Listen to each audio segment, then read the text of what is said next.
días a toda la audiencia de Telefuturo. Un gusto poder estar con todos ustedes en este programa de todos los domingos. Esto dice la Iglesia. Bueno, nuestro saludo cordial para todos los televidentes que nos están viendo, no solamente aquí en Paraguay, sino también en el extranjero. Buen día, Andresa, ¿cómo estás? Buen día a la audiencia, también a ti, Diácono Ignacio. Un gusto estar nuevamente este domingo en Esto Dice la Iglesia.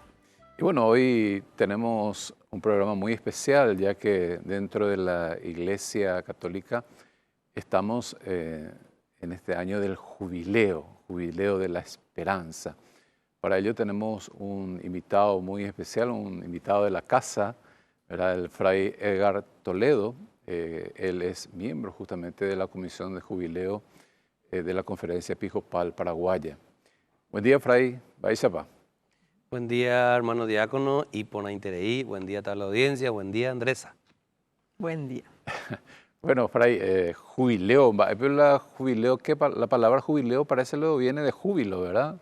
Así es, jubileo tiene que ver con júbilo, alegría, gozo, catú guaraní ya aguazú, jubileo. Entonces, una palabra que ya en su etimología, en su raíz, invita a una celebración, a una alegría grande. Hay cualquier ireína, sino que tiene aguazú y zapayepeba. Fray, y este jubileo tiene un lema en este nuevo año de la esperanza. ¿Cuál es el objetivo un poco del Papa Francisco de convocar nuevamente a este jubileo en este año para todos nosotros y para la Iglesia en general, Fray? Así es, el lema de este jubileo es Peregrinos de la Esperanza. Entonces se quiere enfatizar y poner como centro del jubileo la esperanza. Este jubileo se suele hacer cada 25 años, últimamente desde Pablo VI, se hace cada 25 años. Entonces se acordarán ustedes que en el año 2000, con Juan Pablo II, fue el último jubileo ordinario. Después tuvimos un jubileo extraordinario que el Papa Francisco convocó para el 2015.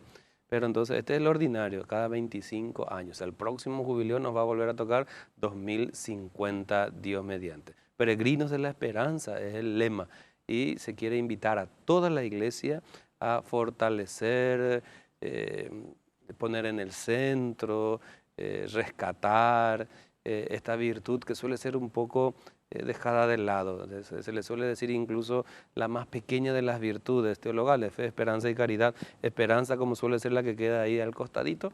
Incluso el Papa ha dicho con esa palabra que suele ser la menos conocida. Entonces nos invita a reflexionar, poner en el centro y sobre todo fortalecernos en esa esperanza. Así es, Fray. Bueno, interesante la propuesta también de la Iglesia, porque dice por lo menos una vez participar del jubileo, ¿verdad? Pues, yo no sé si el próximo jubileo vamos a estar todavía por acá, ¿verdad? Pero qué interesante, Fray, esta propuesta de la Iglesia también del jubileo. Y además del lema también tiene un logo, Fray, el jubileo de la esperanza. ¿Podría explicarnos un poco cuál es el significado de este logo del jubileo? Sí, ahí como estaremos viendo en pantalla, el logo tiene a una cruz en forma de ancla, la cruz que simboliza la redención, pero a la vez también ancla, un símbolo marítimo, por decir así. El ancla da firmeza, seguridad, y hay 4 figuras abrazándose unos a otros, pero la primera figura se abraza a la cruz. 4 figuras estilizadas de diferentes colores: rojo, amarillo, verde, azul, que representan los 4 puntos cardinales, es decir, toda la humanidad de toda la tierra. Y abajo hay unas líneas que representan las olas, el mar, como queriendo significar que la peregrinación no siempre es tranquila, sino que también las vicisitudes de la vida, el sufrimiento, el oleaje, la tormenta que pueden simbolizar eso, en medio de eso y encima de eso vamos peregrinos hacia el Señor y anclados fuertemente en la cruz de Jesucristo. En el caso de Paraguay también se le ha agregado, con el permiso de la Santa Sede, obviamente, de fondo un ñandutí para mostrar entonces lo propio de nuestra identidad nacional en los 3 colores rojo, blanco y azul. Qué interesante, entonces, Fray, el logo que nos invita a reflexionar sobre las situaciones y bueno, el Papa también nos hablaba de que la esperanza es como que necesitamos volver a retomar esa confianza en Dios, ¿verdad? La esperanza de que, bueno, en este tiempo de crisis, en estas situaciones de políticas, sociales en el mundo, bueno, es como que ya nadie tiene esperanza, ¿verdad? ¿Qué significa entonces para la Iglesia este lema del jubileo de la esperanza en este tiempo actual, Fray? Yo creo que es muy importante el llamado, la invitación a centrarnos y a reflexionar y a valorar la esperanza, porque la esperanza no se entiende como una actitud positiva nomás, no es una cuestión de mente positiva o decir que todo va a salir bien, entonces hay que mantener la fe y ahí no, la esperanza incluso va mucho más allá de solamente tener una actitud positiva o cierta, sino que va más allá de lo que se ve, o sea, incluso aquello que no se ve, por eso está anclado con la fe y con la caridad también. Entonces, la esperanza es aquello que nos mantiene alertas, despiertos, vigilantes, es como aquel pescador, por ejemplo, si uno tiene experiencia de pesca y cuata, está ahí tirando su caña y esperando que en algún momento va a picar algo. Y puede pasar 2, 3, 4 horas a la noche, no hay nada, pero hay cuajina, que tuta algo jina, entonces, y saca, entonces no se rinde, se queda ahí sabiendo ese resultado. Entonces, llevando eso a nuestra vida espiritual y como cristianos, es muy importante tener eso en cuenta. En el mundo, nuestro país está mal en muchas cosas, y va ahí la cuadro.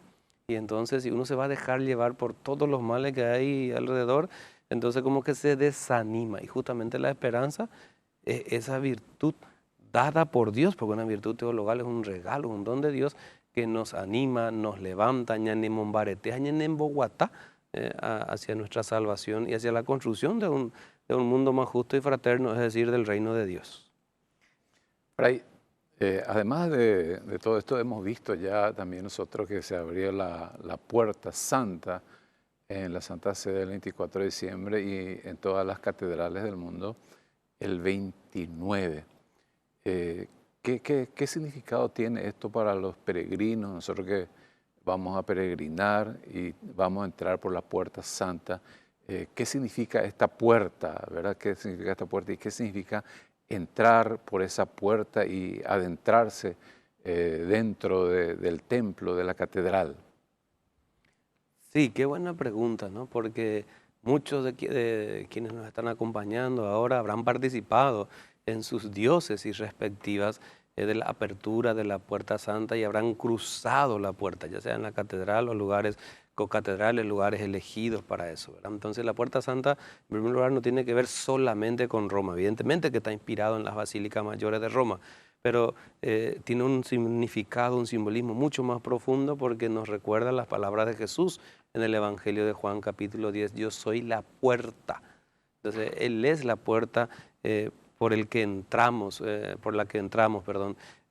junto al Padre. Entonces, cruzar la puerta nos recuerda entonces que solo por Jesús podemos acceder al Padre. Y cruzar la puerta tiene como el significado de seguir a Jesús y querer dejarse guiar por este Maestro a quien seguimos, ¿no? Entonces, es fuertemente bíblica la imagen de la puerta. Por eso que no solamente está reservado en Roma, sino se hizo por eso en todas nuestras catedrales, nuestras diócesis. Y pone interés en mandu aupeares ayacoreco en cuenta de que nuestra puerta es Jesús. Qué interesante entonces esta puerta, este tiempo de volver a retomar esta confianza y cómo la iglesia, digamos, lleva a la práctica también esto del jubileo. Tiene un sentido, una significancia, Fray, de que hay como un momento de perdón, hay un momento de reconciliación, de volver, digamos, así como hablamos de la entrada a la Puerta Santa, pero hay algo que la iglesia otorga en los jubileos, que es la indulgencia plenaria. ¿Verdad, Fray? ¿Qué significado tiene esto para la iglesia, para nosotros, peregrinos de la esperanza? Y bueno, ¿cómo hacemos concreto esto de la indulgencia plenaria en este tiempo?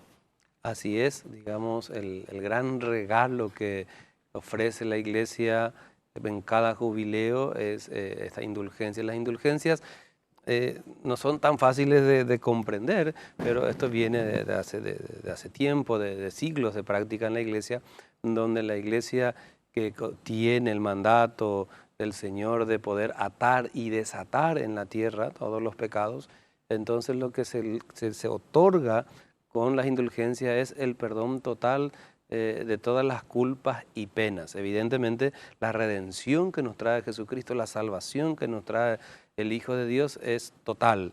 A veces se suele decir Jesús hizo el 99% y a vos te toca 1%. Eso no es correcto. Jesús hizo el 100% y a nosotros también nos toca dar otro 100%, pero no es que le falta algo a la redención o la salvación de Jesús.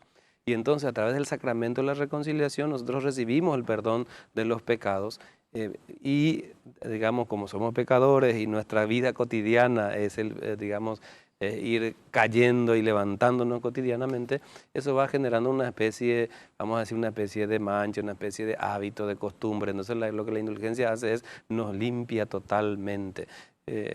No sé si la imagen es correcta ni es feliz porque las comparaciones no son a veces tan buenas, pero es como si nos metiéramos en una super lavarropa con lavandina y todo y blanqueado vamos a salir. Si hacemos, digamos, las actividades y las propuestas que nos trae la Iglesia, que vamos a hablar seguidamente de eso. Así es, Fray. Bueno, hablaste justamente de esta redención, que no le falta nada a la redención que hizo Jesucristo. Justamente la pregunta que me suelen hacer a mí también es, San Pablo habla justamente de las cosas que en su cuerpo él lleva, inclusive las cosas que le falta a la redención de Cristo. ¿Qué se refiere eso, Fray?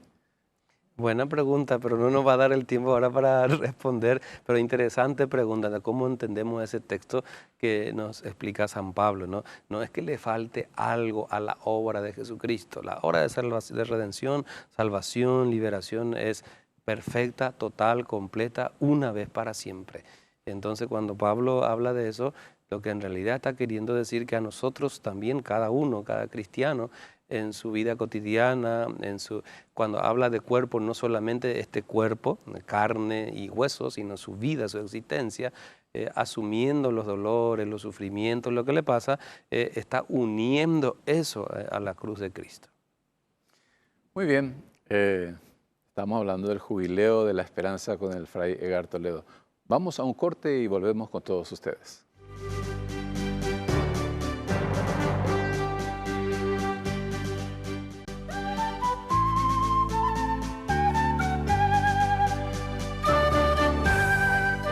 Y volvemos con todos ustedes en Esto Dice la Iglesia. Estamos hablando del jubileo de la esperanza. Está con nosotros el Fray Edgar Toledo ilustrándonos sobre este tema tan importante. Fray, yo suelo escucharte a vos que suele decir que el cristianismo es siempre un júbilo, una alegría permanente, pero a veces ñandeña me es que uno tiene que estar triste, más o menos melancólico. ¿Cómo es eso, Fray? Interesante, hermano diácono. Recordemos, por ejemplo, que el Papa Francisco en todo su magisterio ha insistido muchísimo en esta característica del cristiano, que es la alegría. De hecho, su primera carta encíclica, ¿cómo se llama? Se llama La alegría del Evangelio, en castellano, obviamente, ¿no? Entonces, esa insistencia de que algo que debe caracterizar o caracteriza al discípulo, a la discípula de Jesús, es esa alegría. Y esa alegría no es solamente estar sonriendo todo el día como payaso, no es el punto, sino que esa alegría existencial, vital, que acompaña a un cristiano porque cree, porque es seguidor de Jesús, porque conoce su palabra, confía en la presencia, en la providencia, en el cuidado, en la misericordia de Dios, y por lo tanto, aunque tenga sufrimiento, aunque tenga pruebas, aunque tenga dificultades, ahí viene la esperanza, justamente le sostiene esa esperanza porque sabe que no va a ser defraudada. Guaraní mengo vaya es la esperanza najamei, guaraní castellano bilingüe, llamo yo para poner mandio y su veña. Qué interesante entonces, Fray. Este jubileo tiene también su fundamento bíblico. ¿De dónde viene? ¿Cómo surge esto? ¿Dónde podemos encontrar nosotros también para poder vincular esto a la palabra de Dios? ¿Cómo se vive la esperanza? Y sobre todo este año jubilar, bueno, ¿cómo se hace concreto que en este 2025 nuevamente podamos tener un jubileo de la esperanza en el mundo? Qué interesante pregunta, Andresa. Si nosotros vamos al Antiguo Testamento, específicamente en el libro del Levítico, vamos a encontrar un capítulo entero dedicado al año jubilar. Entonces, ahí nos explica en el texto, así, lo resumo rápidamente, que Dios ordena a Moisés que cada 7 años se tiene que perdonar las deudas, se tiene que devolver las tierras adquiridas, dejar descansar la tierra el 7º año. Y entonces cada 7 años, multiplicado por 7 veces ese 7 años, da 49, 7 por 7. Y el año 50 está declarado como año jubilar, en donde es la fiesta más grande. Por eso es año de gracia, año de júbilo, donde, por ejemplo, si uno tenía deudas o perdía su terreno o estaba vendido como esclavo, etcétera, entonces se recuperaba los bienes, la libertad, la reconciliación, la condonación de deudas, de las ofensas. Eso es lo que pide el texto. Entonces, ahí está basado el tema del año jubilar. Cada 50 años estaba mandado para el pueblo judío que lo celebre, pero así por todo lo alto este año. Ahora, eso está en el Antiguo Testamento. Después Jesús, en Lucas capítulo 4, cuando va a anunciar su misión, cuando presenta su proyecto misionero, Jesús va a decir: el Espíritu del Señor está sobre mí y me ha ungido. Me ha enviado a anunciar la buena noticia a los pobres, y va diciendo, y finalmente dice, y a proclamar un año de gracia del Señor. Entonces, como que diciendo, se inaugura conmigo este año de gracia, este año jubilar. Quizá algunos puedan preguntar, ¿y esto ha sucedido en la historia? ¿Israel como pueblo ha practicado el año jubilar? Y no sabemos con certeza si se ha hecho, cuándo se ha hecho, cómo se ha hecho, si lo cumplieron a rajatabla o no, pero ahí está la palabra de Dios que pide y manda eso, ¿verdad? Por poner el ejemplo del Levítico, pero eso se va recogiendo también en los profetas y retoma Jesús. Y por lo tanto, en la iglesia se toma ese fundamento bíblico, esa práctica bíblica, para también en la iglesia poner eso, adaptado evidentemente a la cultura y al cristianismo, lo que es el año jubilar. Según los historiadores de la iglesia, en el año 1300 fue la primera vez que se celebró el jubileo en la iglesia católica. Qué bueno, Fray. De hecho, vos estás dentro del equipo nacional del jubileo. ¿Cuáles son las propuestas que se tienen a partir de este equipo nacional? ¿Y qué deberían hacer las diócesis también? De hecho, ya algunos lo están haciendo. ¿Cuáles son las actividades que se propone, por ejemplo, para llevar adelante este jubileo? Que no se quede solamente en un lema hermoso, sino que esto lo llevemos también a la práctica, ¿verdad? Así es. Para vivir todo este año, estamos empezando el año nuevo civil, el tiempo ordinario también en la iglesia. El año jubilar tendremos todo este año 2025 para poder prepararnos y aprovechar las bendiciones y las gracias que nos trae el jubileo. Entonces, cada diócesis tiene un programa de celebraciones.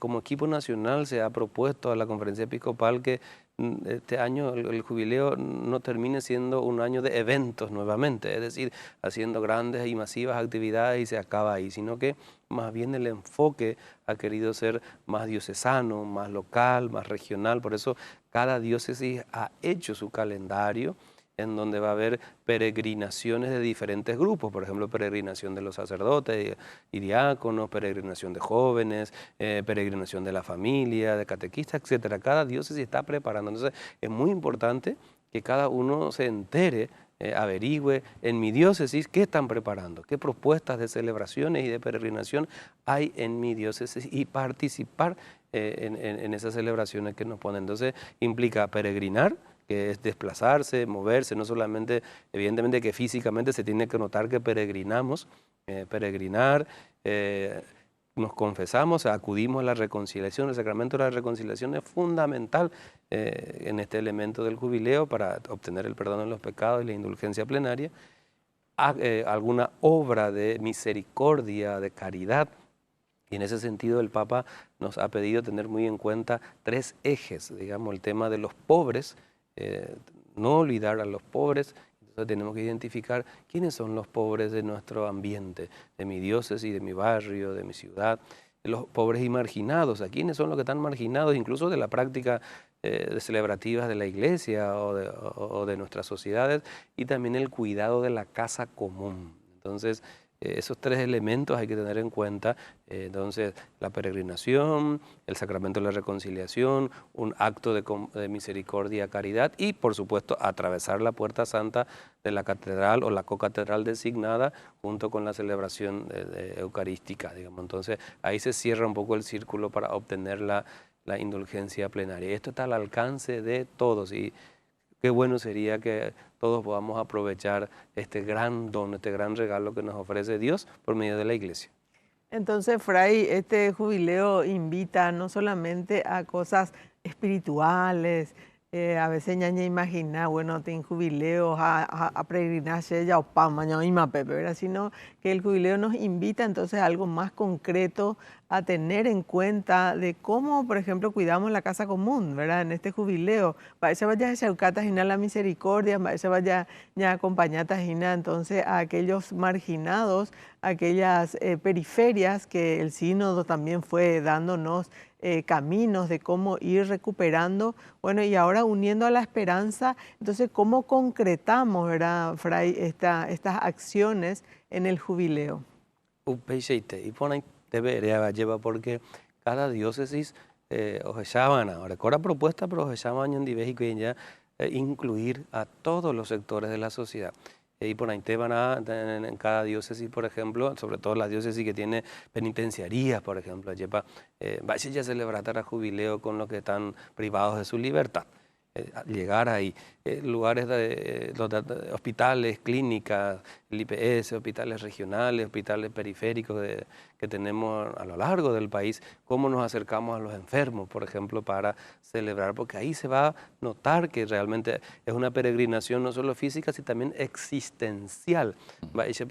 Ya acercar, a aproximar junto a nuestros hermanos y hermanas. Eso es un elemento importantísimo del jubileo. Entonces, ahí se vive la misericordia, la compasión, el acercamiento, ya sea con los marginados o con los alejados. Entonces, pongo esos 2 ejemplos, pero puede haber más sectores todavía. Y cada diócesis debería encontrar y proponer cómo hacemos para celebrar el jubileo con estos grupos, con este grupo de personas, ¿no?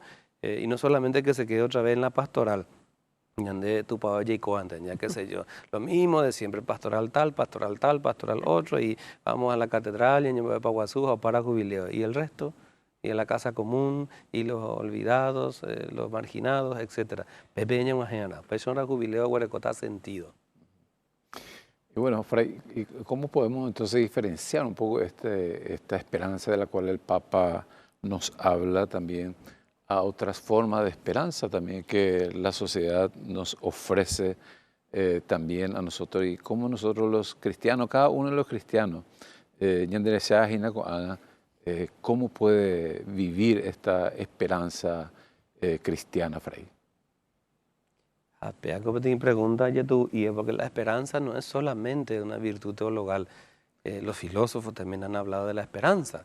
Esperanza guaraní, lento llamamos a algunos iñeja Aarón, otros iñeja Aarón Cuá, otros iñeja Aarón, dejando eso a los hombres de Jaracuera, esa es la esperanza que tú ya traducís.